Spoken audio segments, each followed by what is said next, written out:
This ain't your grandma's church. Oh my gosh. I love this place. Do me a favor, everybody. Everybody stand up, please. Take a deep breath in and just let it out. And as you sit down, let's put our seatbelt on because it's time to get ready and buckle up, Buttercup. Oh, yeah, we're on a ride now. Ooh, I'm nice and hot, too. All right. I got nothing. So what? Our talks, Dr. Dale and Dr. Laura, are always very good about what they're doing as far as prepping for their talks. Weeks out in advance, they know exactly what they're going to talk about. I, on the other hand, test, 1, 2. Ooh, we got it. We're on it? Oh, that sounds a lot better. Anyway, so where was I? Oh, yes. So at the last minute, I'm trying to think of what my talk title is going to be. And I'm sitting there going, God, I got nothing. I've got nothing. Nothing's coming to me. And then it hit me. Spirit is always there, always available. And so because I put that out, Spirit says, yes, you've got nothing. And so my answer to that, when I realized that my connection to Spirit, my answer was, so what? So what if I got nothing? That's a great place to be because now everything is available to me. So let's go down this rabbit hole together. Our philosophy is based upon personal responsibility. And that's one of the things that drew me to this philosophy. And I call it, again, every single week, I'm probably going to say the same thing because there's always somebody new in this sanctuary, in this energy that may not be aware of the truth of who and what they are. So for those of you that come week in and week out, thank you so very much. But it's always nice to be reminded every single week because I need to remind myself every single day sometimes of who and what I am. But because our thoughts are so powerful, individuals are responsible for their experiences. Whew, that's a heavy load. But understanding and consciously directing their thinking, people can take control of their lives and create the reality they desire. That's the icing on the cake. Yes, we may have to break a few eggs to make that cake, but the icing is that it's ours to create. That we are not subject to some outside source or outside belief system, parents, wives, husband. We are not bound by that belief. We are unlimited in our thoughts. We are only bound by our own chains of our own thoughts inside. Things may not be going the way you want, but be careful what your next thought is. That's a big one. It's just like I was saying, nothing was coming to me, and I was starting to go down that hole, starting to dig that ditch, getting deeper in the relative life and staying high in this spirituality of who and what we are.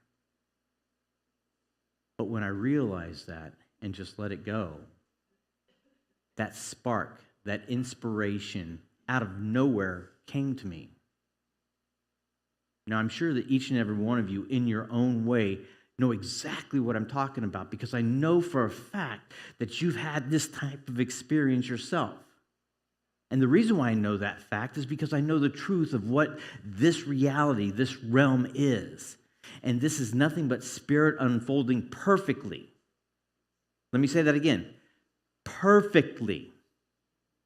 Regardless of what is seen. Wait for the other shoe to fall off? Well, quit buying the wrong size shoes. Or better yet, go barefoot. That's a nice one, isn't it? Living from that cause reality, capital C, of spirit, and stepping into the unknown, walking barefoot in life, allowing yourself to feel what is happening around you, but not buying into the relative experience of what is happening, but know the divinity and the truth of a given situation in your life. When you can come from that aspect, the answer is always there. And we teach you here at the center how to find that divinity within yourself to be able to not really find the answer, because the answer was never lost. It's to realize that the answer has always been inside of you. And every single answer from this moment forward to every single question is always inside of you. It's a divine birthright. Are things really going wrong? Or is it the ego that says, I want it this way? Remember, the ego is based on false self, the material world, not the true self, which is inherently divine. Now, Reverend David here, this man knows ego like no other. I mean, okay, I said that wrong. That came out wrong. I mean, he has learned a lot about how the ego works, and he teaches classes on the ego. And he is very well versed in the words and how to use it and what it does and that sort of stuff. I'm going to stay basic because I like to stay basic. I don't like to get too deep in the mud. I just like to be able to get my four wheels dirty a little bit and go home and wash it off, if you know what I mean. But that's true.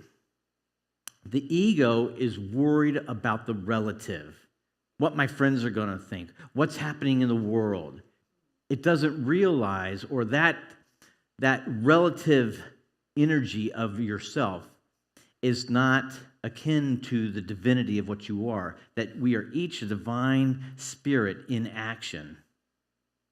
And that when we live from that standpoint, it doesn't matter that XYZ is over here and ABC is over there. It's all the same thing. It's just jumbled up letters on a particular day. The power of thought. A core tenet is that our thoughts are creative and have the power to shape our experiences. The universal mind is receptive to our conscious and subconscious beliefs and act accordingly through the natural order of law. This is often summarized by the idea that as a person thinks, so they become. There's not much that really needs to be unpacked there, but what the heck? I'm standing. I might as well do something. But it is so true. It is wonderful to be able to see that and realize that everyday life is on this relative plane of existence. And because we see it all the time and it's right in front of our eyes, we sometimes forget to believe the truth of what we are and believe that the outside world is the truth of who and what we are, and that my interaction with what's going on in the world is the truth of who I am. When we can set that aside and see each other for who and what we are and forget about background beliefs or where they were born or what type of house they have, what type of car they have, or don't have for that matter, what type of house they don't have. Who am I to judge who has and has not? Is that not the ego talking? How can that be the spiritual talking? When Spirit, God, the universe is everywhere in all things, it doesn't matter.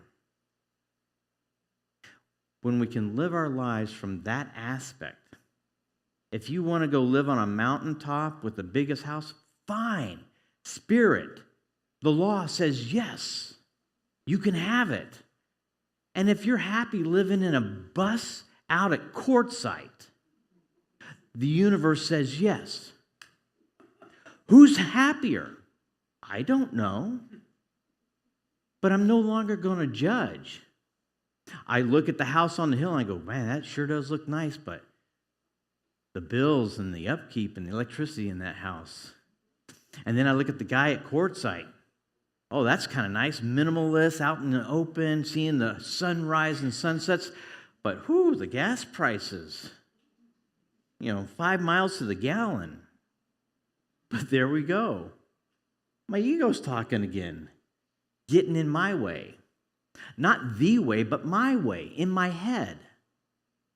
Setting that down, setting that ego down, and living life from that spiritual truth.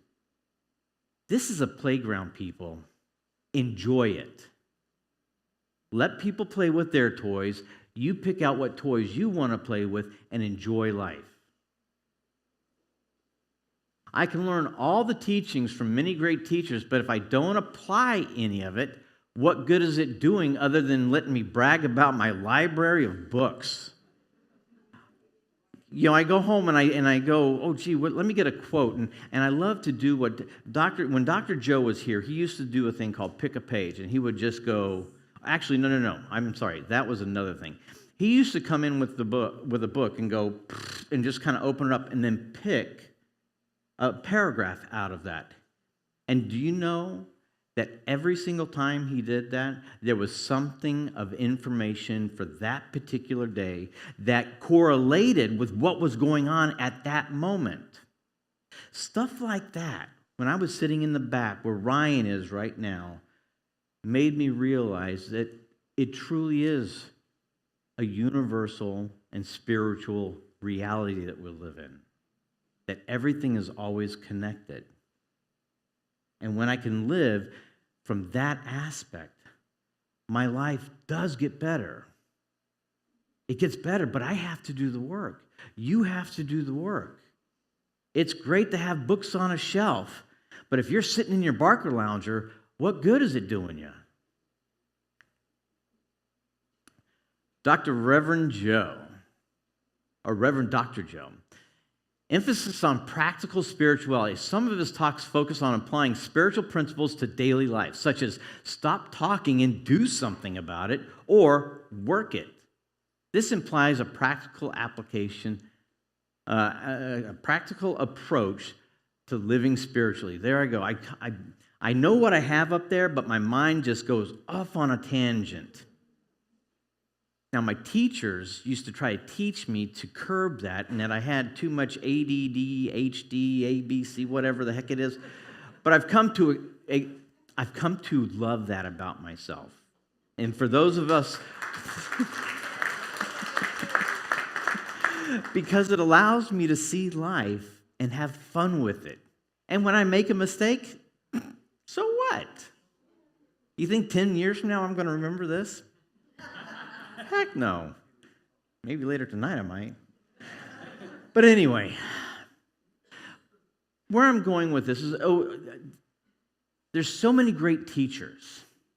And Dr. Joe is one of them. In the next few slides are going to be various teachers and little examples talking about the same thing.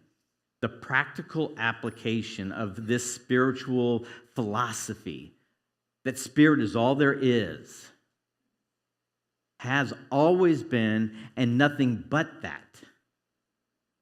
But your grandeur or lack of demonstration is based not on whether spirit works with you or against you. It's our own application to that divine law. And what we do here is we teach you how to tap into that divinity and tap into that self, that spiritual self that we each have, and to raise up your consciousness, raise up your level of thinking, so that you raise up whatever your level of life you want to experience. House on the hill, bus at Quartzsite. One is not any better than the other. It's just spirit experiencing itself through the means of each and every one of us. Thomas Troward, ooh, man, I love him.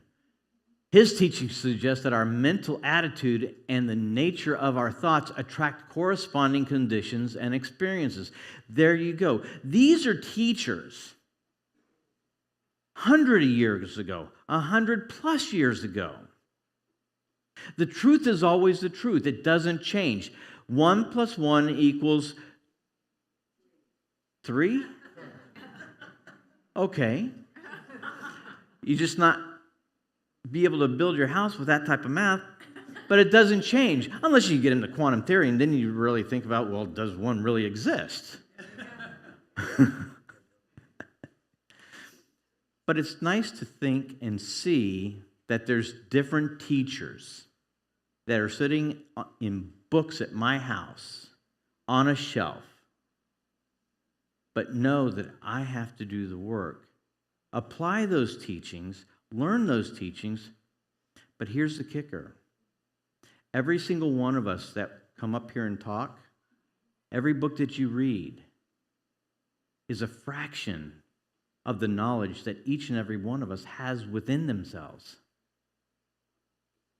It's this learning and teaching that wants you to open and crack open that divine knowledge inside of you and allow you to tap into that and create that wonderful life that is uniquely yours to experience.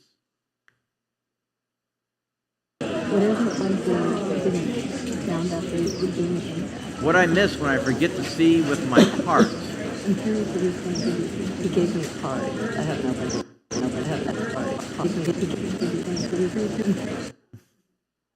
That right there, we had a celebration of life.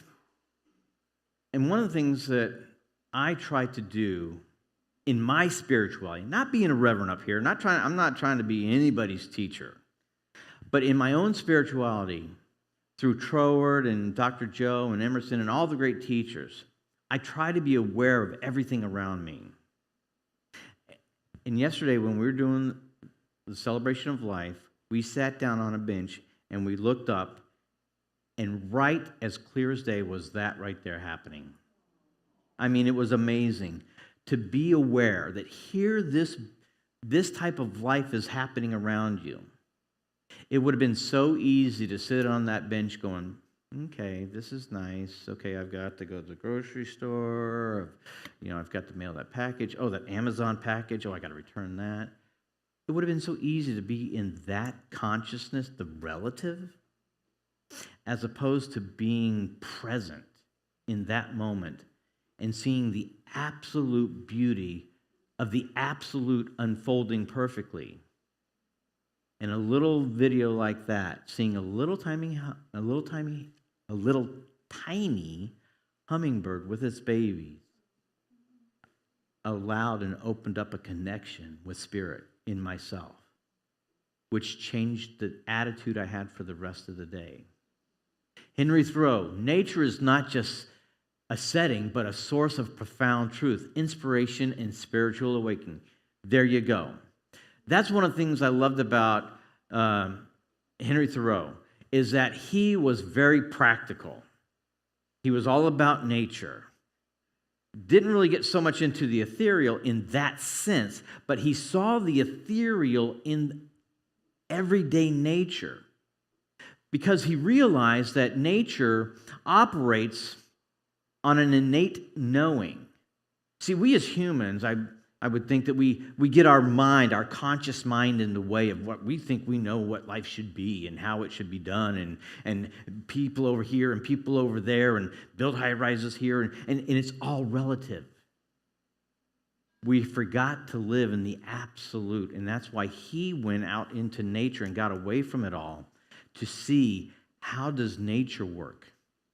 And when he learned that, he saw the divinity in all life.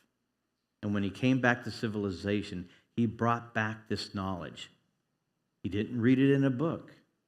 He didn't read it in a Bible or the Quran or the Torah.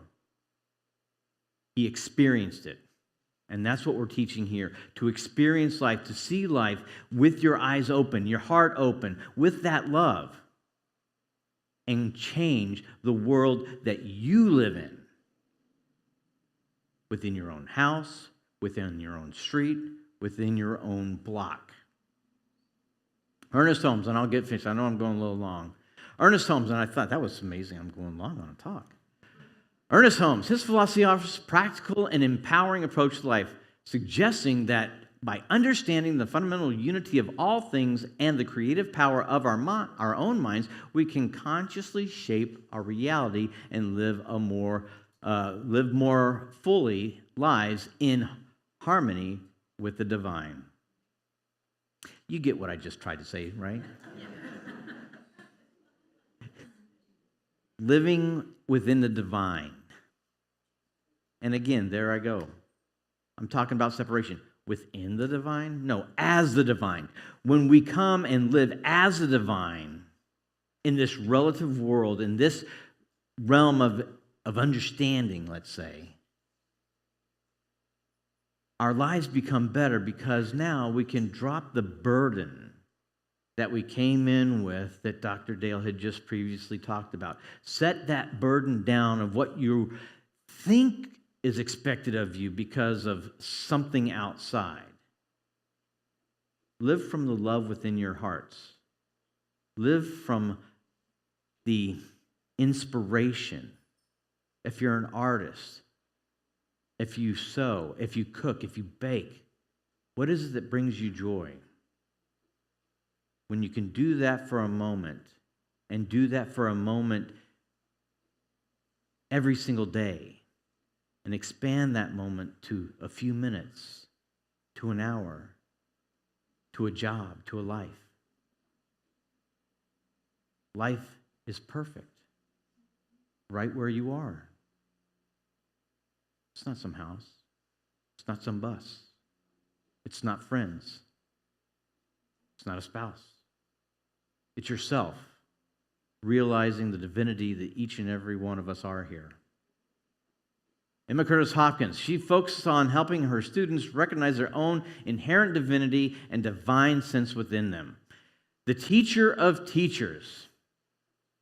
This is where a lot of our philosophy comes from. And this woman was exceptional. It would have been fun to know her. Not at a party, but at a lecture. She would blow your mind, I'm sure. Well, it depends upon the party, okay? And, my type of music, But I'm showing you all these great names that they're all relatively saying the same thing. They're nice to get the idea from. But each and every one of us has to take their ideas, sit with them on a park bench, out in a pool, in a sauna, and really realize that divinity that you have and that you are. And take their initial ideas, and what are you going to do with it? Where are you going to go? Seeing life with love means understanding that all we see is universal truth being experienced differently. That's it. This past couple of years has been a ride. Thank goodness we have our seatbelts on this morning, right? Did he buckle up? I don't want to get a ticket. I've already got one of those. But when we see that universal truth being experienced differently, that's all it is. It's the same thing. It has always been and always will be the universal truth that Spirit, God, the universe is all there is. Don't let your ego tell you otherwise and see a division or a separation between you and that other person. Let love be the truth. Come from that aspect and see, yes, there may be differences, but we're all the same diamond. We're just different facets of that one perfect diamond, which is Spirit.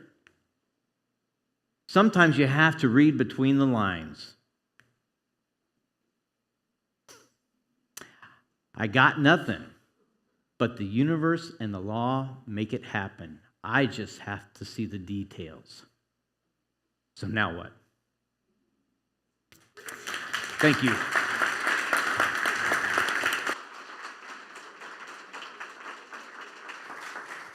Thank you, Reverend William. Always an adventure. I love it. Thank you.